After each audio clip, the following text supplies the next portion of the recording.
আচ্ছা, নমস্কার। আমি রূপম। এই ভিডিওটা যেটা দেখতে চলেছেন সেটা হচ্ছে আমার নেদারল্যান্ড যাওয়ার প্রথম অভিজ্ঞতা, প্রথম ইউরোপ ভ্রমণের অভিজ্ঞতা। তো ভিডিওটা স্টার্ট হবে আমার এই রুম থেকে। আমি এই শটটা নিচ্ছি অনেক দিন পরে আমার নেদারল্যান্ড ভ্রমণের। তো এই রুম থেকেই আমি স্টার্ট করে এই ভিডিওটাতে বেসিক্যালি প্রথম এক্সপিরিয়েন্সটা যে এয়ারপোর্ট অবধি গিয়ে সেখানে প্লেনে প্লেনে বোর্ড করে অবধি সেই এক্সপিরিয়েন্সটা থাকবে। এবং আমি চেষ্টা করব যে এয়ারপোর্ট থেকে নেমে আমস্টারডামে নেমে যে ভিডিওটা আমি করেছি, যে সেগমেন্টগুলো আমি নিয়েছি, সেগুলো সেকেন্ড ভিডিওতে দেওয়ার। তো হয়তো এই রকমভাবেই আমাকে আরেকবার দেখবেন, মাঝেও দেখতে পারেন, কারণ কয়েক জায়গাতে আমি হয়তো কথা বলিনি। আমি চেষ্টা করবো সেগুলো ভয়েস ওভারে দেওয়ার, বাট আমার ফার্স্ট ভিডিও এক্সপিরিয়েন্স, ফার্স্ট এইরকম টাইপের blogging experience plus first Europe experience, so সবটাই থাকবে এই ভিডিওতে। চলুন দেখা যাক। আশা করছি আপনারা এনজয় করবেন। ঘড়িতে এখন তিনটে তিনটে পাঁচ বাজছে। আমি জানি না মানে দেখতে পাচ্ছেন কি না। 3:05 বাজছে। আম, 3:05 বাজছে এবং আমি ফুললি রেডি বেরোনোর জন্য। সমস্ত লাগেজ রেডি। আমি একবার যাব, শুধু লাগেজটা ওয়েট করব এবং জিমে আমাদের ওয়েটিং মেশিন আছে, তো ওখানে একটা ওয়েট করে নিয়ে I will go for the journey. Hope everything will be okay. See you soon. এটা বাসে কোরিয়ার ডেজন থেকে কোরিয়ার ইন্টারন্যাশনাল এয়ারপোর্টে ইঞ্চিয়ান অব্দি যাওয়ার সময় সাইট সিন। তো এখানে আমি কথা বলতে পারিনি কারণ কোরিয়ার ট্রান্সপোর্টেশনেও অ্যাজ ওয়েল অ্যাজ এই রুলটা অ্যাপ্লাইড যে পাবলিক ট্রান্সপোর্টেশনে কথা বলাটা শোভাজনক না। তো সিমিলার কারণে এটাও কথা নেই কিছু। বেসিক্যালি আমি পরে ভয়েস ওভার দিলাম এটাতে।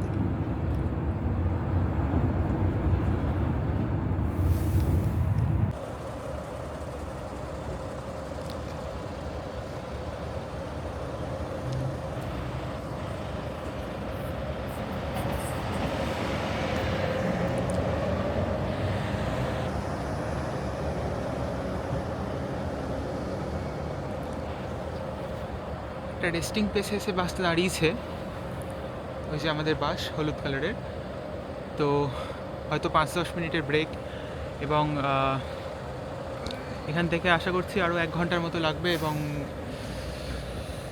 আমরা এয়ারপোর্টে পৌঁছে যাব। এয়ারপোর্টে গিয়ে অনেকটাই টাইম হাতে থেকে যাবে, মোটামুটি 4.5 থেকে 5 ঘন্টার মতো। জায়গাটা খুবই সুন্দর, অসাধারণ একটা জায়গা। খুব শিগগিরই স্নোফল হয়েছে চারিদিকে, দেখে মনে হচ্ছে। চলুন উঠে বাসে যাওয়া যাক।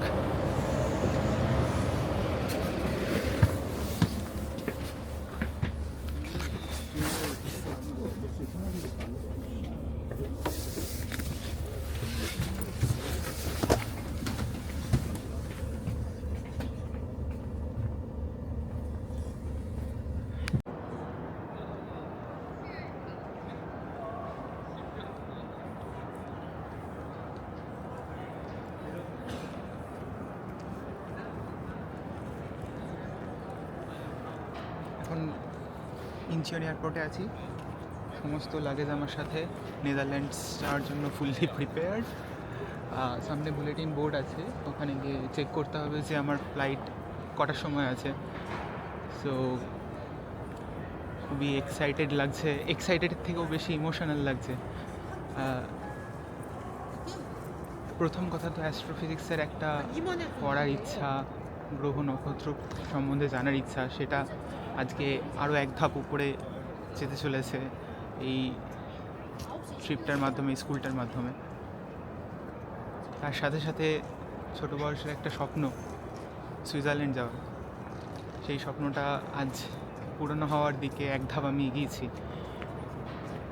তো এটা ইমোশনাল লাগার মতোই ব্যাপার একটা। দেখা যাক, আশা করছি আমার ট্রিপ সফল হবে এবং শান্তিতে সমস্ত ট্রিপটা আমি করতে পারবো। তো হ্যাঁ, এখানে বুলেটিন বোর্ড, এখানে এয়ারপোর্টের ইনফরমেশান, এয়ারলাইন্সের ইনফরমেশান দেখা যাচ্ছে সমস্ত কিছু। এখানে একমাত্র KLM আছে 23টা 5, যেটা আমার এয়ারলাইন্স KL856। দ্য লাইন যেখানে ব্যাগেজ জমা করতে হবে সেটা L22M04। আমস্টারডাম।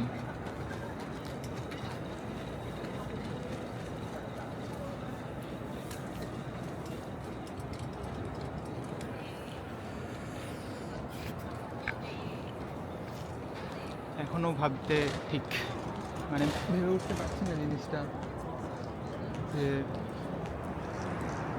এটা হতে চলেছে। কখনো তো এত বড় ট্রিপ হয়নি জীবনে, এটাই প্রথম টাইম। একটা ইন্ডিড খুব বড় অ্যাচিভমেন্ট হতে চলেছে আমার জীবনের, এবং আশা করছি যতটা এক্সাইটেডভাবে আমি যাচ্ছি আজকে, ততটা এক্সাইটেড হয়েই আমি ফিরে আসতে যেন পারি, মানে সব এক্সপিরিয়েন্সটা যেন ভালো হয়, এটাই একমাত্র আশা। হয়তো মনে হবে যে ভিডিওটাতে আমি তেমন মানে বলছি না কিছু, বা এটা অ্যাকচুয়ালি ইমোশনাল একটা স্ট্যামারিং ইউ ক্যান সে, যে এতটা ইমোশনাল হয়ে পড়েছি যে আমি আর ঠিক ইমোশনাল না, মানে একটা ভাব যে এটা করতে চলেছি, এটাও ঠিক যে করা হয়ে যাবে জিনিসটা, বাট অফকোর্স একটা এক্সপিরিয়েন্স হবে। সেই এক্সপিরিয়েন্সটা এতদিন ধরে যে আমি নেব, এটা ভাবতেই মানে অবিশ্বাস্য লাগছে নিজের জন্য। জীবনের প্রথম এত বড় একটা এক্সপিরিয়েন্স, ছোটোর থেকে বড় হওয়া, একটা স্বপ্ন, গ্রহ নক্ষত্র নিয়ে পড়াশোনা হবে, সেই স্বপ্নে দাঁড়িয়ে আরেকটা স্বপ্ন পূরণ করা, অফকোর্স একটা একটা ব্যাপার তো হয়, যে ব্যাপারটা বলে বোঝানো যায় না যে ব্যাপারটা কী, বাট কিছু তো একটা হয় মোট কথা। তো দেখা যাক কী হয়, কেমন হয়। আশা করছি ভালোই হবে সবটা। তো এখন আমার লাগেজ একটু দেখিয়ে দিই। এই যে ক্যামেরাটার মোডটা একটু আনকন্ট্রোলেবল হয়ে আছে কারেন্টলি, যেটার জন্য ক্যামেরাটা নিচের দিকে ডাউন ফিশ করতে প্রবলেম হচ্ছে। তো যাই হোক, আমার সাথে আমার ট্রলি ব্যাগ আছে এবং আমার একটা পিট ব্যাগ আছে, তার সাথে একটা সাইড ব্যাগও আছে। সো ট্রলি ব্যাগটা আমি জমা দেবো।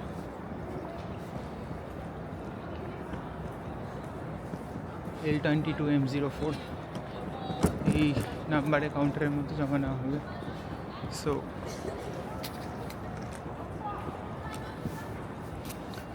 সত্যি ইনচিয়ন এয়ারপোর্ট সত্যি অসাধারণ একটা এয়ারপোর্ট, খুবই সুন্দর এবং ভীষণ বড়।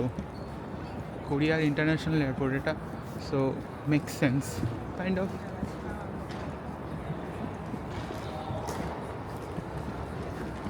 আই হোপ ওরা চেক ইন উইন্ডো খুলে দিয়েছে, নাহলে আমাকে ওয়েট করতে হবে। হ্যাঁ, তো যেটা বলছিলাম যে এখানে আমি ব্যাগ ড্রপ করে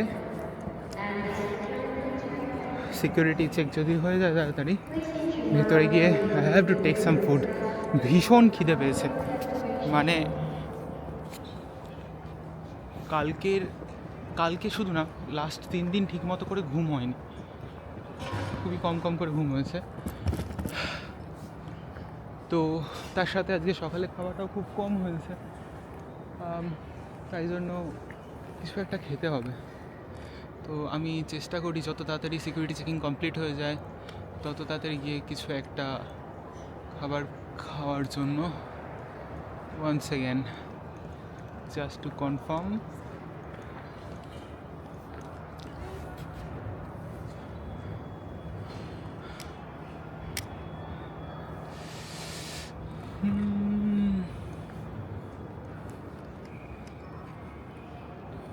KLM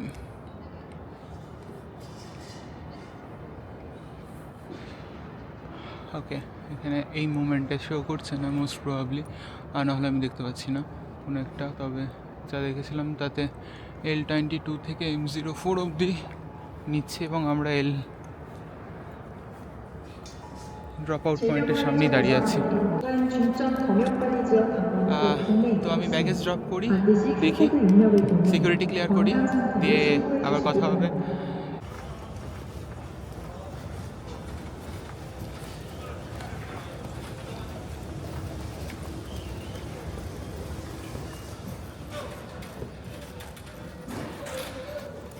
আচ্ছা, কাস্টম ক্লিয়ারেন্স কমপ্লিট, যেটা ইমিগ্রেশন কমপ্লিট, লাগেজ জমা দেওয়া হয়ে গেছে, আর খাওয়া দাওয়া হয়ে গেছে।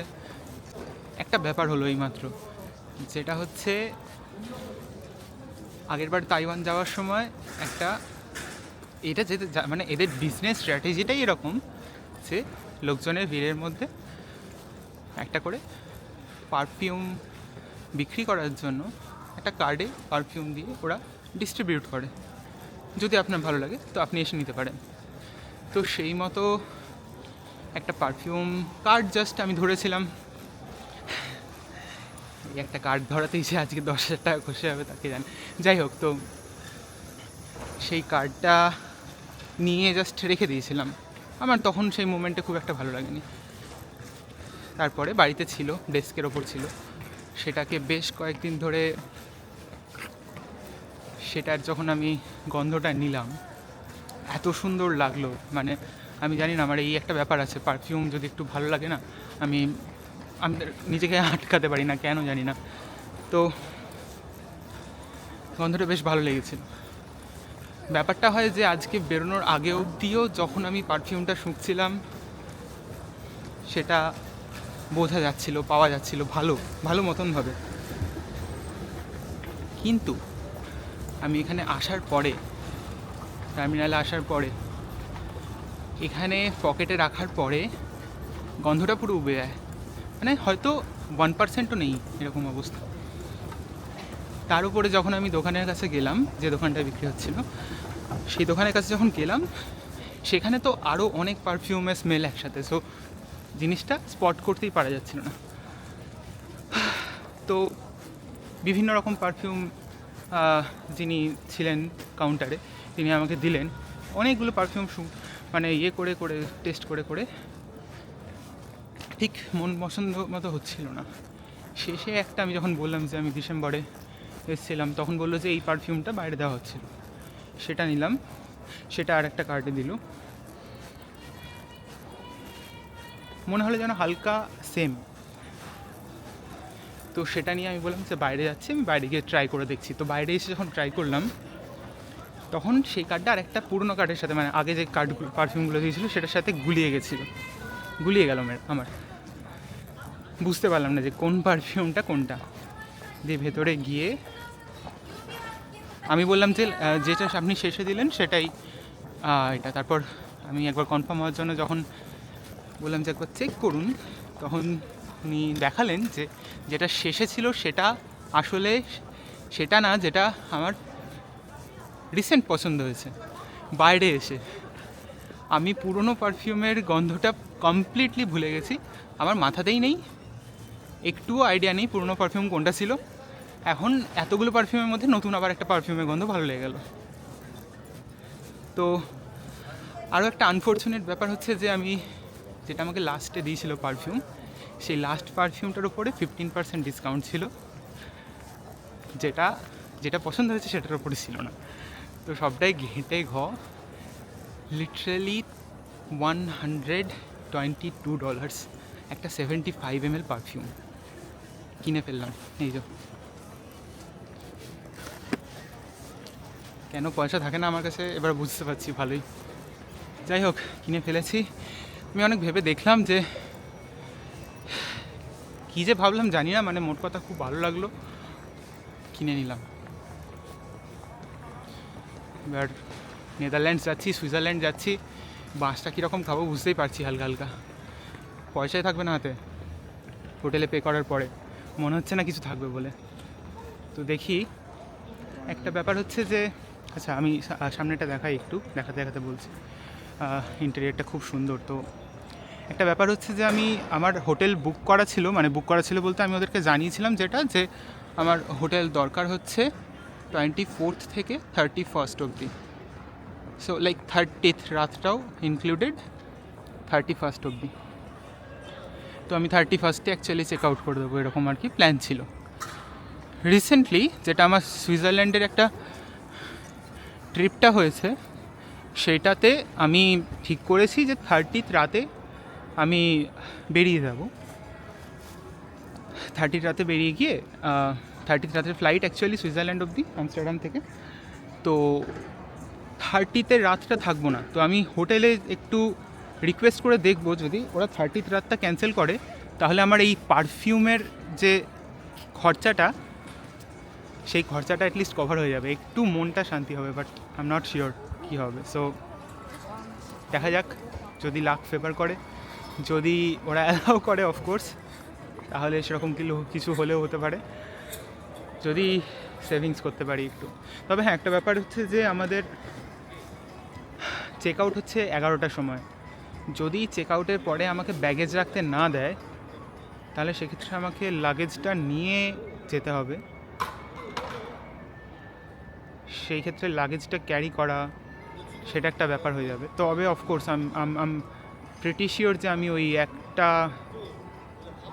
যেখানে আমি থাকবোই না সেইটুকু টাইমের জন্য আমি $100 তো খরচা করতেই চাইবো না। একদিনের ভাড়া হচ্ছে বেসিক্যালি 115 ইউরো। সো বেসিক্যালি গোটা পারফিউমের খরচাটাই আমার ওখানে উঠে যাবে, যদি আমি ওটাকে ম্যানেজ করতে পারি কোনো না কোনোভাবে। সো আমি প্রাণপণ ট্রাই করবো ওটাকে ম্যানেজ করার। যদি না হয় কিছু বলার নেই আর, টাকা খসার আছে পকেট থেকে, তাই জন্য টাকা খসছে। যদিও এটা আমার নিজের, আমি অনেকক্ষণ অ্যাকচুয়ালি ভেবে দেখলাম যে কতটা টাকা বেঁচে থাকবে। কিছু করার নেই, ইচ্ছা হলে আর কিছু করার নেই। আগের ভিডিওতে আমি যেরকম বলছিলাম যে টাকা যদি নিজের ভালোবাসার উপরে খরচা করা না হয়, তাহলে টাকাটা কিসের জন্য? অবশ্যই খাওয়া দাওয়া করতে হবে। আমি মানছি সুইজারল্যান্ডে যদি আমি প্রচুরও খরচা করি, নেদারল্যান্ডে আমি চেষ্টা করবো জিনিসপত্র না কেনা। কোরিয়াতে থেকেই এত কিছু কিনে ফেলছি, তাহলে সুইজারল্যান্ডে গিয়ে কী করবো? তো যাই হোক, আমি চেষ্টা করবো খরচা না করার। ইনকেস যদি খরচা হয়েও যায়, আমি এক্সপেক্ট করছি অ্যাটলিস্ট আমার কাছে 300 থেকে 500,000 থাকা উচিত, কোরিয়ান ওন। হ্যাঁ, আমি ইন্ডিয়ান রুপিসের কথা বলছি না। তো কোরিয়ান ওন যদি সেটা থেকে যায়, তাহলে হয়তো চলে যেতে পারে, যতটা দিন আছে। কারণ তারপর বাড়ি যাবো, বাড়িতে গিয়ে তো আমার চিন্তা না, জাস্ট মজা করছি। তো দেখা যাক কী হয়, এবার সবটা ভাগ্যর ওপরে। একটা বড়ো সড়ো অ্যামাউন্ট খরচা করে ফেললাম। আরও একটা প্রবলেম হচ্ছে যে আমার যে ক্রেডিট কার্ড, সেটাতে ডোমেস্টিক চার্জে হচ্ছে 0.3% ক্যাশব্যাক, ইন্টারন্যাশনালি 3% ক্যাশব্যাক। যেহেতু এরা ইউএসডিতে বললো, তো আমি ভেবেছিলাম জিনিসটা যে আমি 3% ক্যাশব্যাক পাবো, বাট ট্রানজ্যাকশন হয়ে যাওয়ার পরে দেখলাম 0.3% ক্যাশব্যাক পেয়েছি। সো বেসিক্যালি ওই ইউএসডিটা ঢপের চপ, ট্যাক্সটা এড়ানো আর কিছুই না, ডিউটি ফ্রি। কী আর করা যাবে, কিছু করার নেই। লোকজনের বিভিন্ন রকম শখ থাকে, আমার শখটা আর কি এইরকমভাবে মিটছে। যাই হোক, আমি চলে এসেছি আমার গেটে, যেখান থেকে ছাড়বে 267।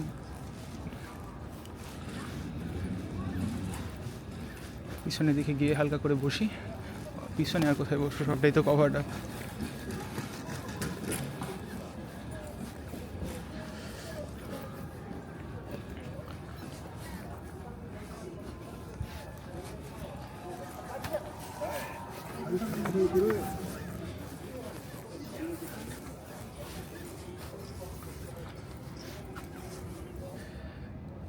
Asiana airlines.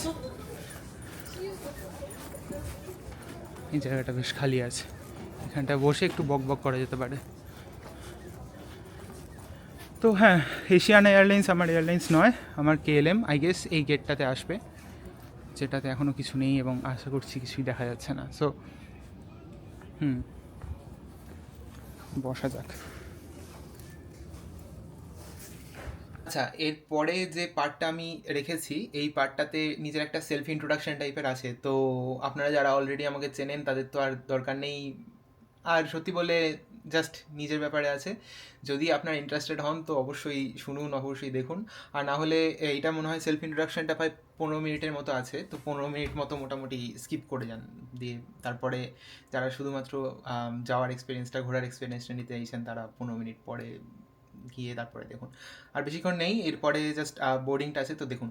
যাই হোক, আচ্ছা, তো কাইন্ড অফ নেদারল্যান্ড ট্যুরের জন্যই আমার এই ভিডিও করার এত শখ, হঠাৎ করে শুরু করা এই সমস্ত জিনিসপত্র।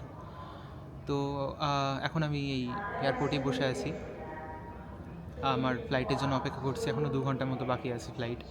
তো যেটা আমি রিয়েলাইজ করলাম যে একটা সেলফ ইন্ট্রোডাকশান দেওয়া খুব জরুরি, যে আমি কে, কোথা থেকে এলাম, হঠাৎ করে এরকম ভিডিও চালু করলাম, আমার ব্যাকগ্রাউন্ড কী, আমি কী করছি কারেন্টলি, কোরিয়াতে কেন। তো শুরু করি। নমস্কার, আমার নাম রূপম কুণ্ডু, আমি বর্ধমান থেকে, পূর্ব বর্ধমান থেকে। তো আমার ছোটোবেলাটা পুরোটাই কাটোয়াতে বড় হয়ে ওঠা, আমার স্মৃতি সবটাই কাটোয়াতে। ক্লাস 4 অবধি আমি কাটোয়াতে পড়েছি, প্রাইমারি এডুকেশন যেটা, সেটা ক্লাস 4 অবধি কাটোয়াতে হয়েছে। এবং তারপরে বাবার চাকরি সূত্রে আমি মুভ করি বর্ধমানে। তো বর্ধমানে মিউনিসিপ্যাল হাই স্কুলে আমি অ্যাডমিশন নিই এবং সেখানে ক্লাস 5 থেকে ক্লাস 12 অবধি পুরোটাই আমার ওখানে বর্ধমান মিউনিসিপ্যাল হাই স্কুলে বড় হয়ে ওঠা। আজকাল স্যারেদের সাথে এখনও কন্ট্যাক্ট আছে, স্যার ম্যাডাম সবার সাথেই। তো মাঝে মাঝে ফোনও হয়, কথাবার্তা হয়। তো স্যারেরা গর্ব ফিল করেন অবশ্যই, নিজেরও ভালো লাগে যে স্যারেদের গর্বের একটা কারণ হয়ে উঠতে পেরেছি। তো যাই হোক, ছোটো থেকে একটা মহাকাশ নিয়ে গবেষণা করার, একটা জানার ইচ্ছে ছিল। ছোটো থেকে তো আর গবেষণা করার ইচ্ছে ছিল না, ওই জানার খুব ভালো লাগতো আর কি, জানতে। কোত্থেকে এলো ওই বাবা আর কি ছোটোবেলাতে মাঠে নিয়ে যেত, মাঠে নিয়ে গিয়ে তারাদের দিকে তাকিয়ে থাকতাম, তখন বাবা বিভিন্ন গল্প বলতো যে এরকম ধর ওই একটা তারা, ওখানে আরেকটা গ্রহ আছে, ওখানে তোর মতো আরেকটা রূপম তোর দিকে তাকিয়ে আছে, কেমন লাগবে। তো এই জিনিসগুলো খুব ভালো লাগতো ছোটোবেলাতে, যেটা আশা করছি সবারই ছোটোবেলায় একটা মানে এরকম ভাবনা ছিল এবং খুবই কমন জিনিস এটা। তো জিনিসটা আমার মধ্যে খুবই গভীরভাবে একটা এফেক্ট করেছিল। তো যাই হোক, মানে খুব ভালো লেগেছিল জিনিসটা। তারপর থেকেই সেটাকে একটা বলতে পারেন আঁকড়ে আঁকড়ে ধরে রাখা একটা, মানে যত বড় হয়েছি আমার ওটাকে নিয়ে আমি ইন্টারেস্টেড হয়েছি। এবং আমি খুব ভাগ্যবান যে আমার চারিপাশে সবাই আমাকে সেটাতে এনথুজিয়াজম জাগিয়েছে যে হ্যাঁ তুই পড়, তোর যদি ইচ্ছা হয় সেটা নিয়ে পড়ার, তুই পড়, তোকে কেউ বারণ করছে না।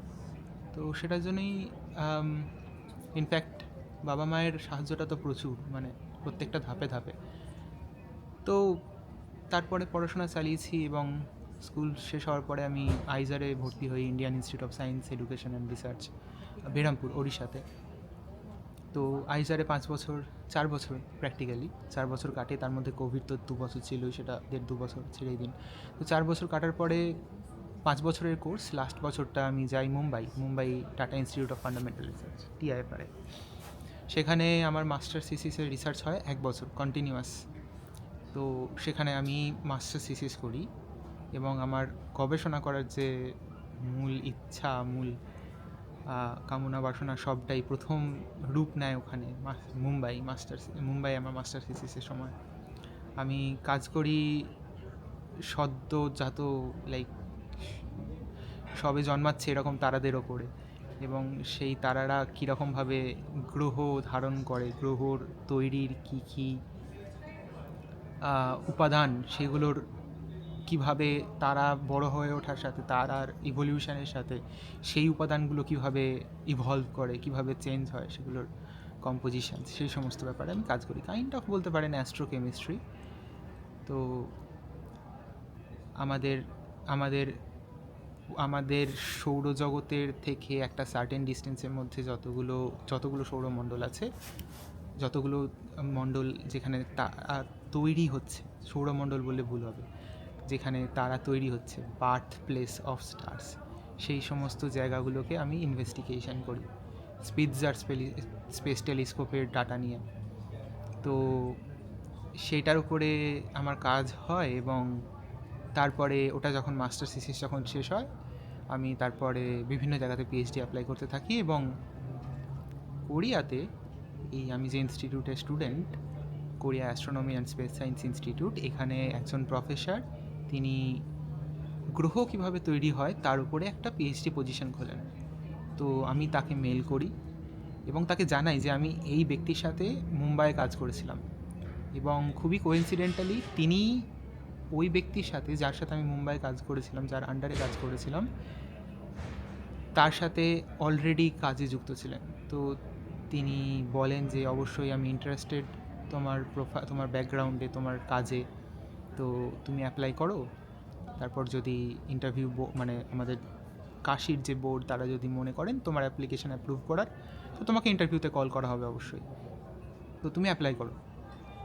স্যার এনকারেজ হয়ে বললেন, আমি অ্যাপ্লাই করলাম এবং তারপর যা হয় যে ইন্টারভিউতে কল এলো, ইন্টারভিউ ক্র্যাক করলাম এবং এই করেই আমার কোরিয়া আসা। তো কোরিয়াতে এসে আমার পিএইচডি শুরু করেছি সেপ্টেম্বরে 2025-এ আমি জয়েন করেছি এবং কাজকর্ম শুরু হয়েছে।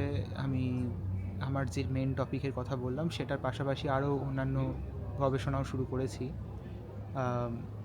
তো এই হচ্ছে ব্যাপার, মানে এই জায়গাতে পৌঁছাতে পারাও একটা মানে ভীষণ ব্যাপার আমার নিজের জন্য, কারণ আমাদের ফ্যামিলিতে সত্যি বললে আগে এই রকম সায়েন্টিস্ট ব্যাকগ্রাউন্ডের কেউ নেই। তো আমার বাবা, তিনি আর্টিস্ট, তিনি স্কাল্পটার, অ্যাকচুয়ালি আর্টিস্ট বললে ভুল হবে, স্কাল্পটার, প্রফেশনালি স্কাল্পটার।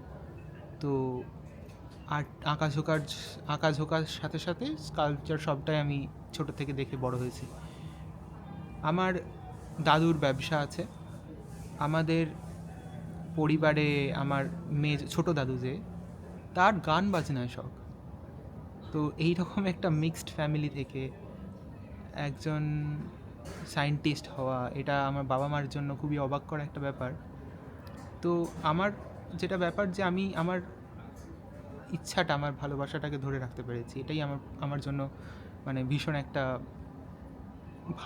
ভালোবাসার ব্যাপার। তো এটা নিয়ে এগিয়ে যাচ্ছি। আমি চেষ্টা করব যে আমার ভবিষ্যতে আমার কেরিয়ার যেটা, সেটাকে যেন আমি এই রাস্তাতেই নিয়ে যেতে পারি, এই জিনিস নিয়ে আমি যেন পড়াশোনা করতে পারি এবং লেগে থাকতে পারি। সবথেকে বড় কথা, এই লেগে থাকাটাই খুবই একটা পরিশ্রমের ব্যাপার, খুবই মানসিক ক্লান্তির ব্যাপার হয়ে যায় একটা সময় পরে। তো আমি জানি না আমি কতটা করতে পারবো, বাট আমি চেষ্টা করব যে ছোটোর থেকে যে জিনিসটা নিয়ে আমি ধরে বসে আছি সেটাকে যেন আমি নিয়ে এগিয়ে যেতে পারি। এটাই আর কি আমার ইচ্ছা। তো সেই সূত্রেই আজ নেদারল্যান্ডস যাওয়া, এবং নেদারল্যান্ডস যাওয়া কী জন্য সেটাও আমি বলতে চাই এই ভিডিওতেই, যে নেদারল্যান্ডস যাওয়ার মেন কারণ হচ্ছে ওখানে একটা আলমা স্কুল হচ্ছে। মানে আলমা হচ্ছে একটা radio telescope facility, Atacama Large Millimeter Array, পৃথিবীর one of the most famous telescopes ALMA. তো সেই আলমাতে যারা কাজ শুরু করে, যারা আমার মতো ছোট ছোট স্টুডেন্টসরা, যারা বিগিনার্সরা, তাদের জন্য এই স্কুলটা করা হয়, আলমা স্কুলটা। তো এই আলমা স্কুলটা ইস্ট এশিয়াতে একটা হয়, ইউরোপে একটা হয়। আনফর্চুনেটলি ইস্ট এশিয়ারটা আমি পিএইচডি জয়েন করার আগেই কমপ্লিট হয়ে গেছে।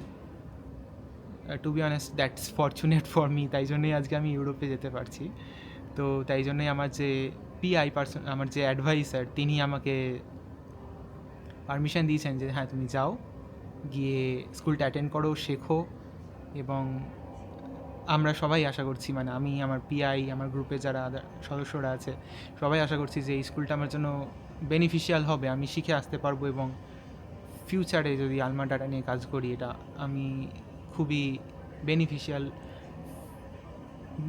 হবে। আমি এটা এক্সপেক্ট করছি আসলে, যে এটা থেকে আমি অনেক কিছু শিখতে পারবো। শুধু এটাই না, আরও কানেকশানস করতে পারবো অন্যান্য লোকেদের সাথে, অন্যান্য যারা স্টুডেন্টসরা, তারপর আরও যারা প্রফেসররা আছেন।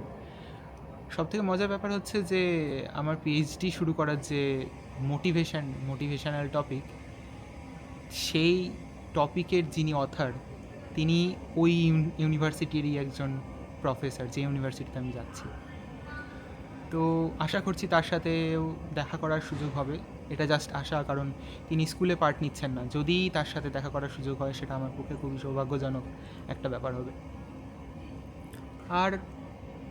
আর কি বলা, হ্যাঁ, আর সুইজারল্যান্ড সম্বন্ধে অবশ্যই, যে সুইজারল্যান্ড তো একটা ছোটোবেলার স্বপ্ন আমার মানে ছোটো থেকেই মা বাবার কাছে শুনেছি যে সুইজারল্যান্ড হচ্ছে পৃথিবীর স্বর্গ, সবাই জানে সেটা।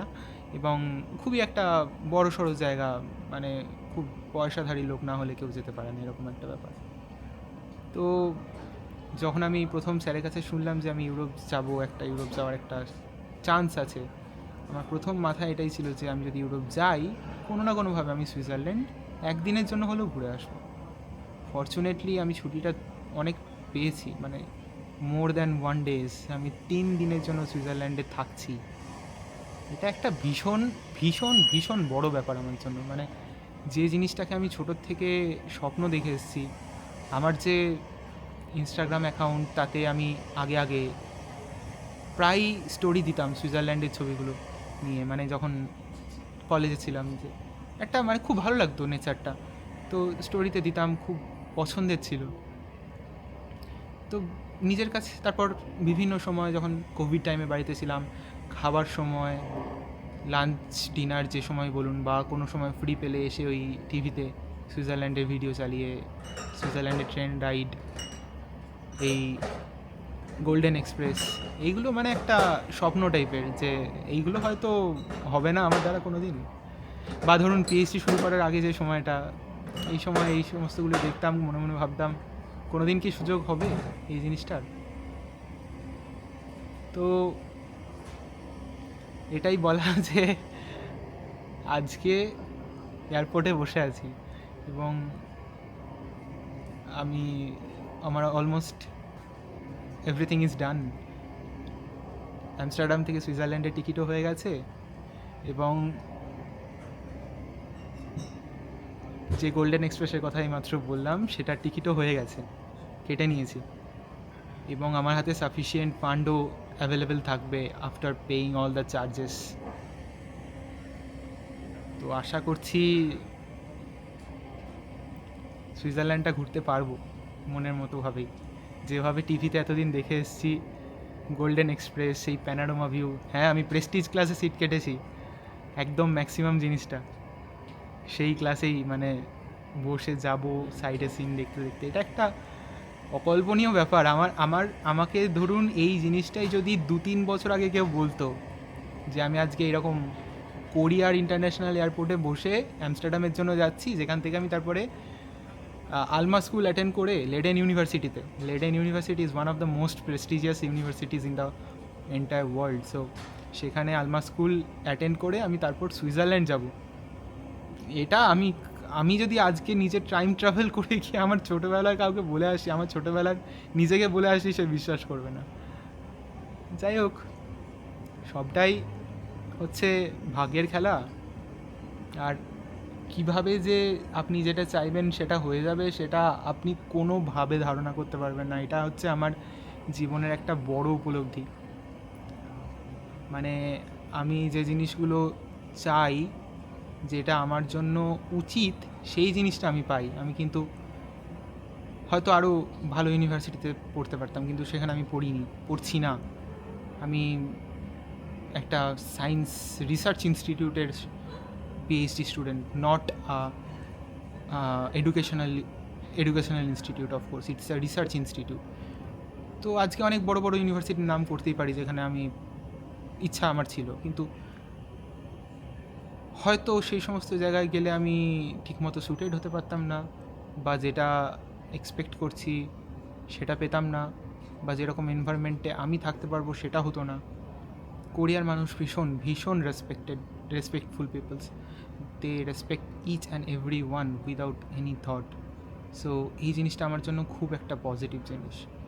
তো এই যে এই পয়েন্টসগুলো, যেটা হয় সেটা ভালোর জন্যই হয়, এবং আপনি ঘুণাক্ষরেও টের করতে পারবেন না যে আপনার সাথে সেটা কিভাবে হবে। তো আমার একটাই বলা, যেটা বলে আমি এটা শেষ করব, ভিডিওটা অনেক বড় হয়ে গেল, 15 মিনিট হয়ে গেল, বকে যাচ্ছি যে ওই একই পুরনো কথা, ফলের আশা করবেন না, কাজটা করে যান, যেটা হবার ঠিক হয়ে যাবে। পাজেলের পিসগুলো ঠিক ঠিক জায়গায় লেগে যাবে, আপনি এক্সপেক্ট করতে পারবেন না কোন পাজেলের পিসটা কোথায় লাগবে। কাজটা করে যান, এফিশিয়েন্ট হন, তাহলেই হবে। ঠিক আছে, actually there is an announcement, কিছু একটা অ্যানাউন্সমেন্ট হচ্ছে, not the boarding call of course. আরও একবার ভিডিও করছি। ফাইনাল কল হয়ে গেছে বোর্ডিংয়ের জন্য, তো all ready to go. Going flight is there, so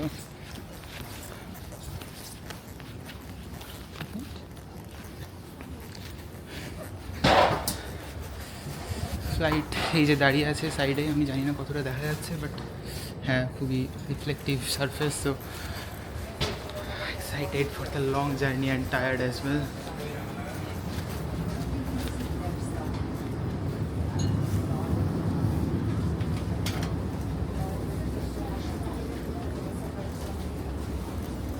This gigantic flight.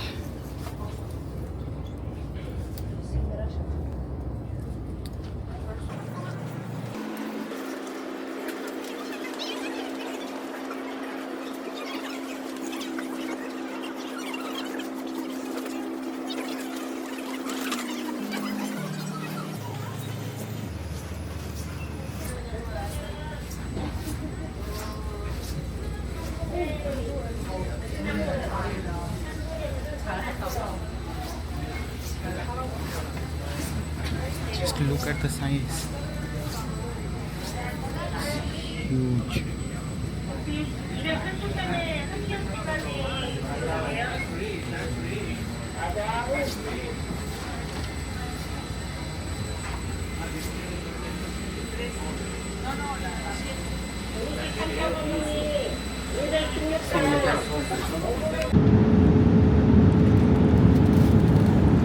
Plane ছেড়ে দিয়েছে।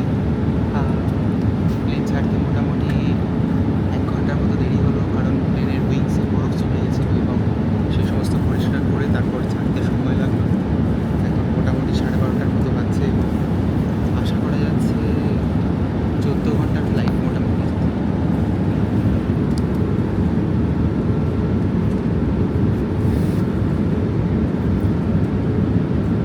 ইনচিয়ন এয়ারপোর্ট থেকে ছেড়ে মোটামুটি আমস্টারডাম পৌঁছাতে ভীষণ বড় রাস্তা।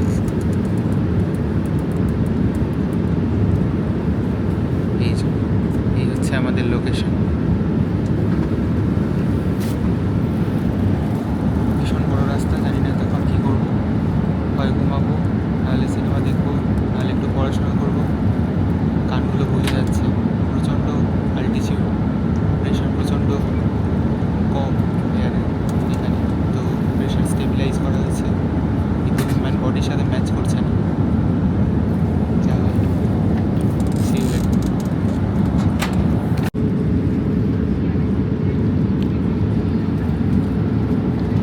ডিনার দিয়ে গেল। ডিনারের মধ্যে একটা আম নট শিওর কি একটা কেক আছে, একটা অ্যাপেল জুস, জিজ্ঞেস করলো যে ড্রিঙ্কস কি, তো Apple juice and some kind of salad and some kind of main dish. I don't know what the main dish is, but it is something. It was good. It's good. It's good. Yeah. আচ্ছা, এখানে আবার একটা voice over দিচ্ছি। এটা প্লেনে যাওয়ার সময় মাঝ রাস্তাতে, এটা আই গেস চায়না ক্রস করে, প্রায় চায়না ক্রস করছে, কাজাখস্তান ওই সাইডটা ঢুকছে আর কি।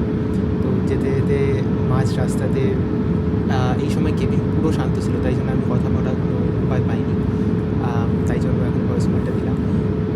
দেখুন একবার রাতটা দেখুন।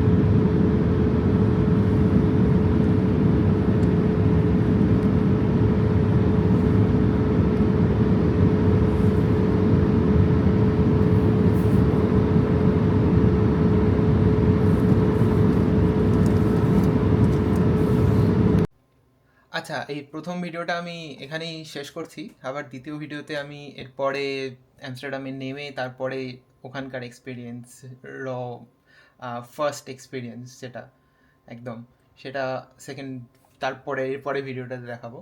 তো আশা করছি আপনারা এনজয় করলেন এবং আমার চ্যানেলটা চেক করে নিন যে সেকেন্ড ভিডিওটা কোথায় আছে। আমি পার্ট 2 এভাবেই প্ল্যান করেছি আপাতত ভিডিও দেওয়ার, আমি এখন আপলোড করিনি। তো যাই হোক, আশা করছি এই পুরো নেদারল্যান্ড এবং লেডেন, বেসিক্যালি নেদারল্যান্ডে লেডেন এবং সুইজারল্যান্ড যাবো, এর পরের ভিডিওগুলো আসবে সুইজারল্যান্ডের ওপরে, সেগুলো আপনারা এনজয় করবেন। ঠিক আছে। পরে দেখা হচ্ছে, টাটা।